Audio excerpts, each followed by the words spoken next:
గ్రామీణ ప్రాంతాల నుంచి లీడర్స్ ఎవరు అని అంటే మున్నూరు కాపులే. ఎందుకంటే 2 రకాలుగా రాజుల కాలం నుంచి వతన్లన్నీ కూడా పరిపాలన బాధ్యతలు మాలి పటేల్, పోలీస్ పటేల్, పట్వారి ఇవన్నీ కూడా కాపులకే ఉండేది. ఎందుకు ఇచ్చారు కాపులకు అంటే మొదటి నుంచి వ్యవసాయం వాళ్ళ చేతిలో ఉంది. మరి వ్యవసాయం ఉంటే ఎందుకు ఇవ్వాలి అంటే సబ్బండ వర్గాలు అన్ని వృత్తుల వాళ్ళు వ్యవసాయం మీదనే ఆధారపడి వాళ్ళ వృత్తులను నిర్వహిస్తూ ఉంటారు. వాళ్ళ ధాన్యం పెట్టేది ఎవరు? మళ్ళీ కాపులే కదా. ఎందుకంటే ఈ బార్టర్ సిస్టమే చాలా కాలం కొనసాగింది ఊళ్ళల్లో. కమ్మరు వచ్చేసి ఆ కొలిమి దగ్గర పనిచేసి ఆయన కర్రు కానీ బండి కోల ఏదైనా చేసేవాడు. చేసి మళ్ళీ పంట పండినప్పుడు వచ్చి ధాన్యం తీసుకునేవాళ్ళు వాళ్ళు. అయితే ఒక పరాధీనత, ఒక డిపెండబిలిటీ. తర్వాత వీళ్ళు ఇచ్చేవాళ్ళు, వాళ్ళు తీసుకునేవాళ్ళు. పనిచేసే వాళ్ళకు కూడా మన వడ్లు సబ్బండ వర్గాలకు కాపులే ఆధారము. వాళ్ళకు నమ్మినా నమ్మకపోయినా ఇప్పుడు తాడి చెట్టు ఎక్కి వాళ్ళు తీస్తాడు. ఎవరికి అమ్ముకోవాలి? డబ్బులు ఉండేది ఎవరి దగ్గర? కాపుల దగ్గరనే కదా.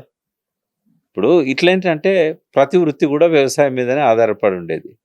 ఈ ఈ వృత్తులన్నీ వీళ్ళ మీద ఆధారపడేసరికి సహజంగానే నాయకత్వ బాధ్యత కాపులకు ఉండేది.